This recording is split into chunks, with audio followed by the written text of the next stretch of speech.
In this tutorial, we're going to write GF grammars in Jupyter notebooks. So we need to go to GF GitHub page, and then there to the repository GF binder. And here we can go directly to the notebooks with this button, Launch Binder. So when you run it for the first time, it's going to be pretty slow. So you might want to start the build now while you're watching this video. And yeah, I have already a ready build here, so let's just go there. So this is where this page you will be redirected when you launch them on your own browser. And so when you check it out on your own, I recommend looking at this tutorial and examples in the notebooks. But for now, we're just going to make a new notebook from scratch. So I press New here, and we choose a GF notebook, so it's running GF kernel in Jupyter. So the first thing I can do here, well, I can give it a name. Let's call it my grammar, and I can type help, so I know what I can do. And so it says available kernel commands. So this view, clean, export, these are Jupyter commands, and this GF command here is a GF shell command. So back in the repository, this is the GF binder repository, you have a shell command reference for the most common things you will need. But also if you check out the examples and tutorials, you will see also these commands used. So yeah, just look at the examples and you'll get it. But now I want to write a grammar, and I want to write some statements about animals. So like ducks like elephants, or elephants like ducks, and so on. So I'm going to call it animals. So it's an abstract syntax, so I write abstract, and then the grammar name, and then brackets. So I'm going to need categories and functions. And so for the categories, well, I know I want to talk about ducks and elephants, so they will be of category animal. And then I also want to say that they like other animals, so that I can call that a phrase. And that's all the type of things I want to say. And now for fun functions. So I want to create some individual animals. So let's say ducks and elephants are animals. And then I want to make a function like that. So I want to say ducks like elephants. So the function is called like, and it will take two animals as arguments. So animal, that's the animal, like her animal. That's the one who is liked. And that's the result. It's a phrase. Okay, so this is a complete abstract syntax. We'll press Shift and Enter and see that, yeah, I didn't get any syntax error, so now it works. And so already before we write any concrete syntax, there's already a bunch of things that I can do with this grammar. I can, for instance, generate a random tree with this function, a shell command generate random. You see, when it gets orange, then it's a valid command. If I forget the M, then it's not orange. So okay, so now it's here's one small thing I need to mention. So it assumes that either the start category is called S, so I can do this and Shift Enter again, and now it will work. Or if I want to call it phrase, then I need to give a flag for the start category. So flags start cat equals phrase. And now it should also work. Yes. So yeah, one of those, either S or just define start cat. So I can also generate all trees. It's called generate trees, or GT for short. And if I want to see it in a more tree-like view, I can use this. So here's the kernel command view, I need to prefix it with that, and then use the GT, and then another GF command, which is called visualize tree. And yeah, it's short VT. And here I can see all the different sentences or different phrases in this format, like ducks like elephants. But okay, so this is not all that interesting, so let's make a concrete syntax. So let's do an English one first. So we write concrete animals eng of animals equals brackets. Yeah, I can just copy and paste this. So now we had cat in the abstract, and corresponding keyword is lingcat in the concrete. And since this is going to be very simple grammar, so I'm just going to have both animals and phrases linearized as strings. There are some more complex types like records or tables, but we'll get to that later. This is just a simple string concatenation grammar. Okay, and now so for the fun, we have the keyword lin for linearization in the concrete. So now ducks is of type animal, and animal has a lingcat string. So then what we need to do here is just give some concrete string as the value of ducks. And so we'll say ducks is the string ducks, and elephants is the string elephants. And like, so I'm going to just put the type signature in comments so that it's easier to remember if you get some error or something, and it's good to remind yourself like what kind of argument it's supposed to take. So let's say like her, likey, or something, or we can call them, for instance, subject and object. Like these are just variable names.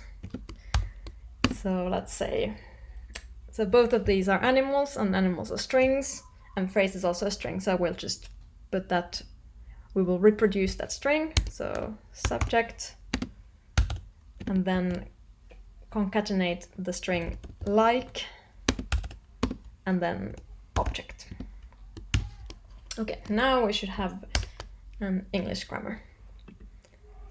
And if we generate all trees and linearize them, we should see all these combinations. Ducks like ducks, ducks like elephants, elephants like ducks, elephants like elephants.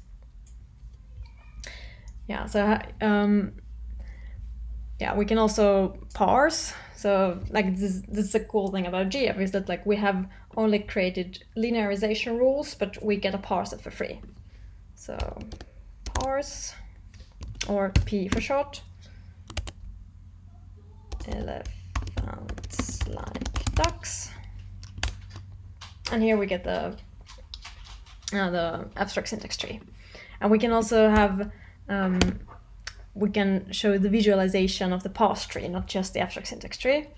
So we prefix it with the Jupyter command view and use the GF command visualize parse, or you might guess it by now, it's called VP.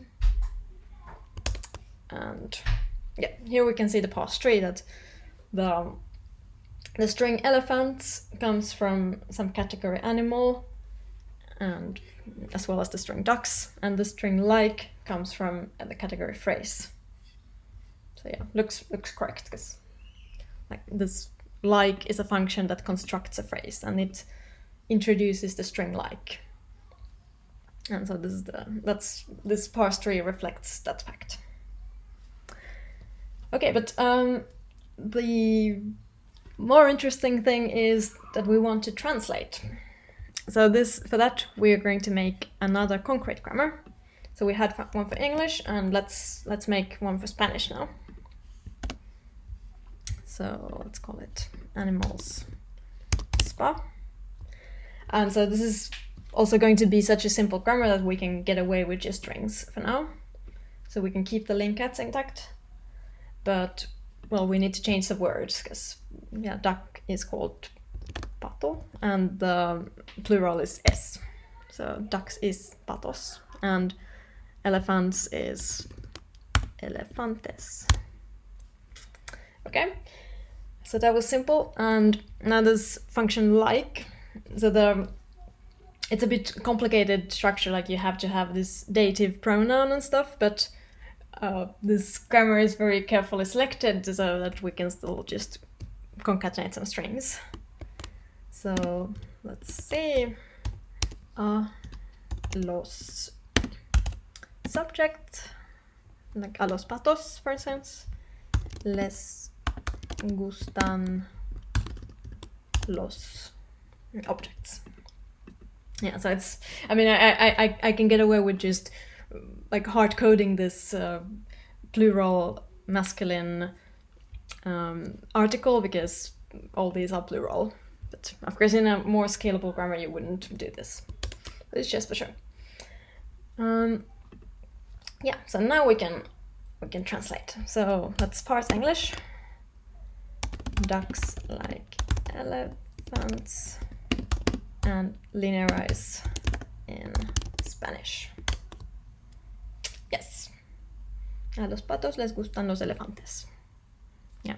Now I don't know. Maybe if you're a Spanish speaker, you tell me that maybe this is a feminine noun or something. But tell me in the comments. Okay, so that's one big milestone. We have done parsing, we have done linearization, and we can do translation. But now let's add a bit more grammar to this grammar. So like I'm just talking about how silly like just strings this is. So let's add a bit more interesting constructions. So I want to say that I like ducks and ducks like me. So now I'm going to need to introduce case. So let's first extend the abstract syntax. So I is another animal. And yeah, so now if I would add it to the English, which is the string I, well, I mean, you see already what's going to happen. You're going to get sentences like ducks like I, which is incorrect. It's supposed to be ducks like me. So we need to add a bit more structure. So this is how we introduce parameters in GF. Param case, and we're going to need nominative and accusative. I is nominative and me is accusative. And now for this type cannot be string anymore. It's going to be a table from case to string. So this is how you say that something is a table in GF.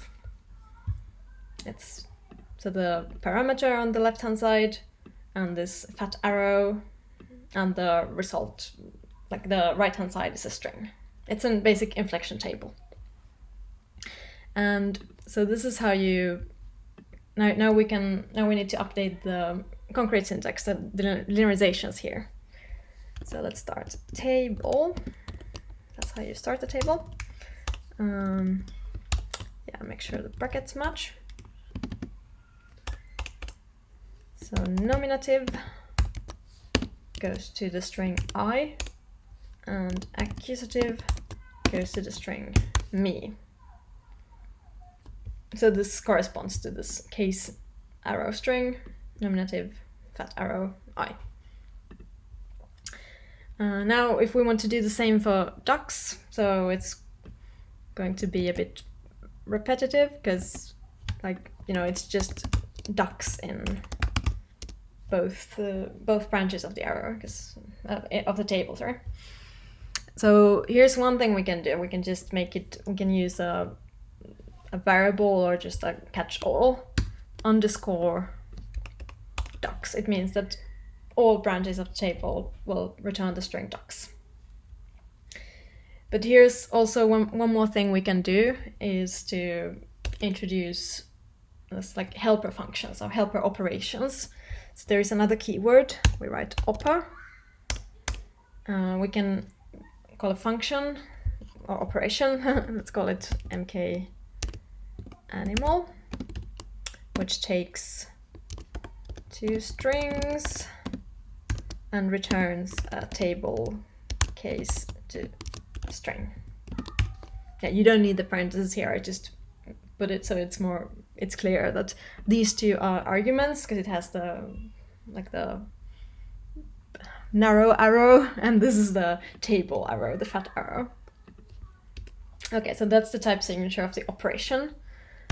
And here we can, let's define it. So these are nominative, accusative, the 2 arguments. We can just actually copy this table definition here. And now, so we use the argument nom in this nominative branch and the argument ac in this accusative branch. And now we can actually replace all these tables, the calls of this table, with this operation. mk animal I me and semicolon. Likewise, ducks will be mk animal ducks. Ducks. Oh, now let's write it correctly. And elephants will be mk animal elephants. Elephants. Okay, let's press Shift Enter and see what we have forgotten. Yes. So now we've updated the linkat of animal and the linearization of these individual animals, but we didn't update the linearization of like yet. So now it's complaining that subject, like we're treating subject as if it was a string, but it's actually an inflection table. So we need to select a string from the table so that we can glue it, or we can concatenate it to the sentence or phrase. So the selection operation is exclamation mark. So we'll pick the nominative case from the subject and the accusative case from the object. So if this looks a bit weird if you're used to other programming languages, like you can just think that there are some, like the parentheses would go like this.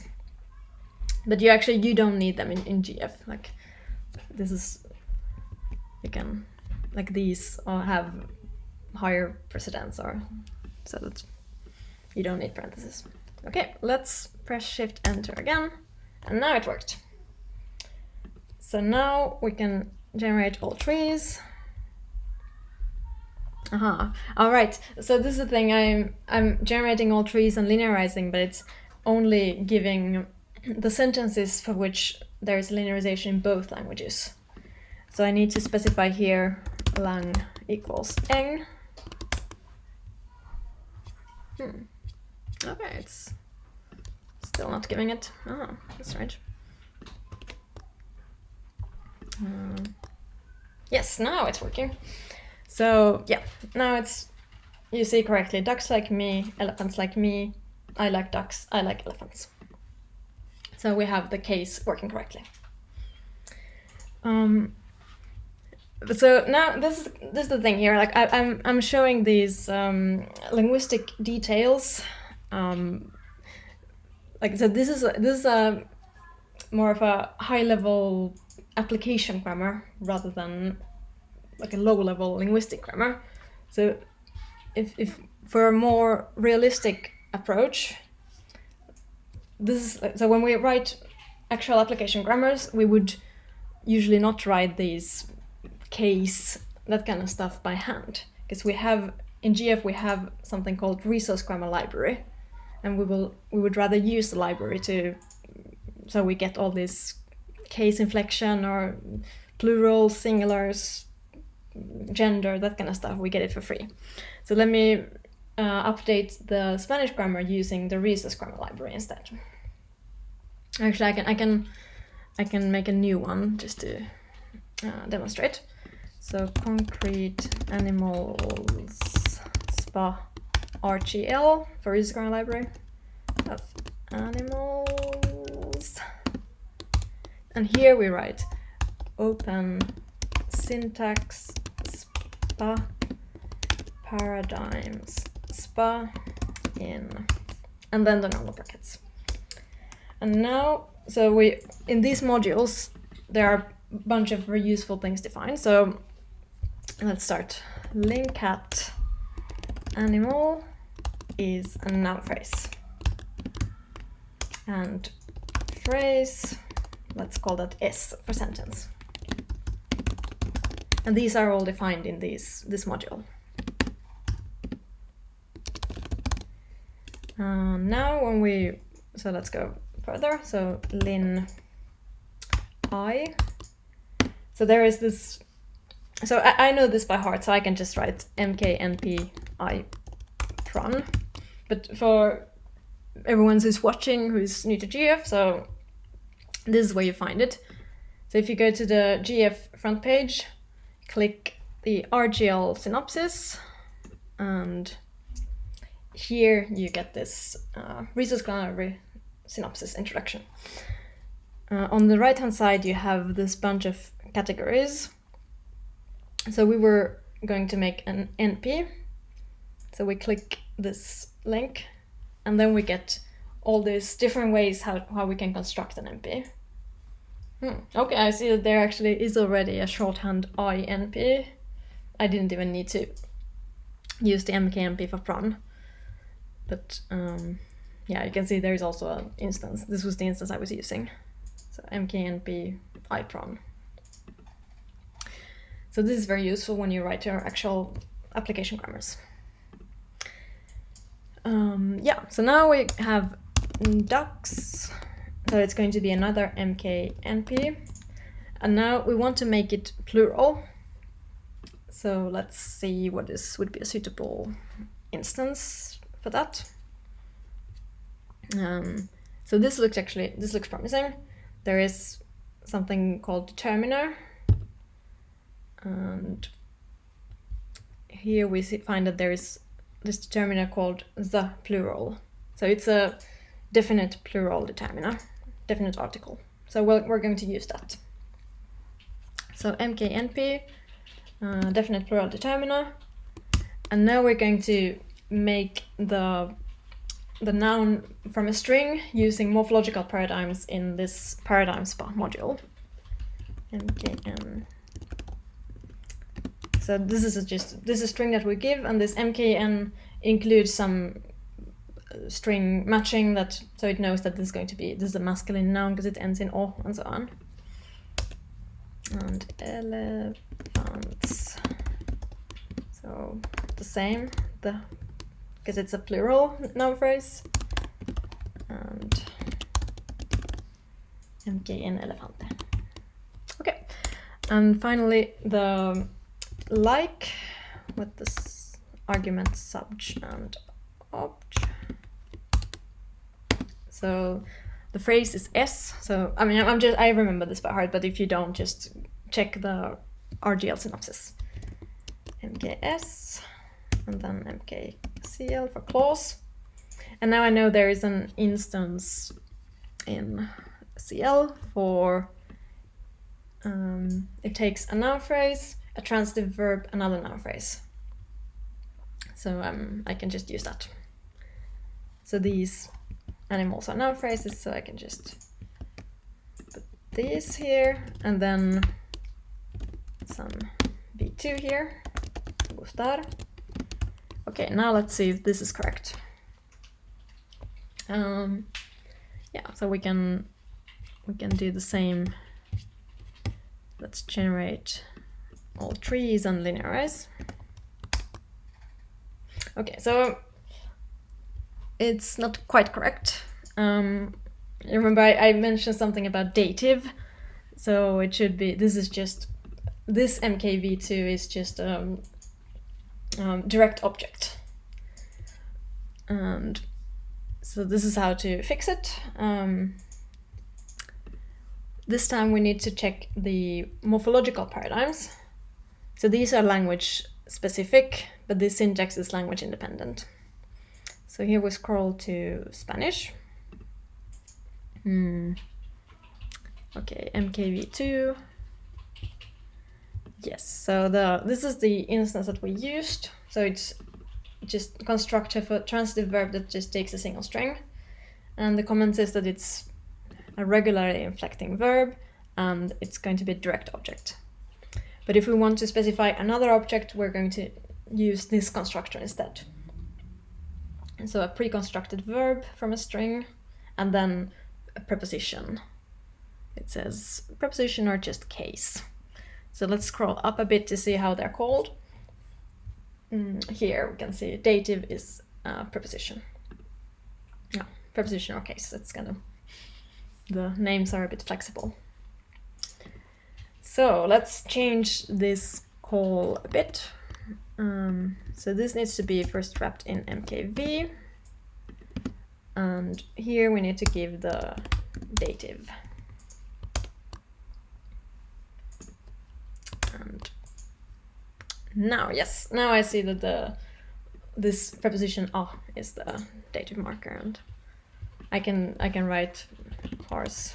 I like elephants.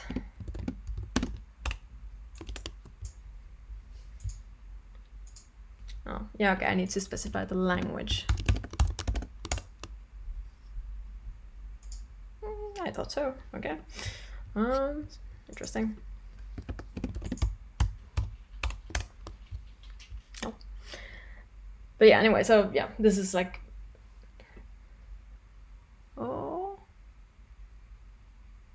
right. So here's another mistake that I made. Now it's actually saying that this English sentence is ducks like me, but this is Spanish for I like ducks. So, right, so because the verb for like basically takes its object in nominative and subject is the dative. So I need to actually change place for this subject and object. So now, let's do it again, and yes, now we have I like ducks. Me gustan los patos. Or, yeah, the word order is maybe a bit unidiomatic, but I mean there is other things I can do in the research library to make it more idiomatic. But yeah, I think this is a good place to stop for now. So now I've been working for 26 minutes in my browser, and if I exit this window, all of my work is going to be lost. So, but what I can do is that I can export the grammars and open them. I can download them to my own computer. So let's start export animals. Now I exported the abstract syntax. Animals eng, and then Spanish. And now I go back to this tab here, and I see that they have appeared here.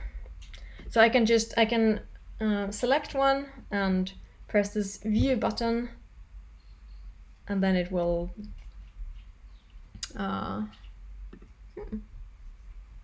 yes, it downloaded to my own computer. It went to another window, but so you can't see it, but yeah, it's there. So then I would just do the same for the other ones. So view and view. Yeah, now I have all three on my computer. Okay, thanks for watching.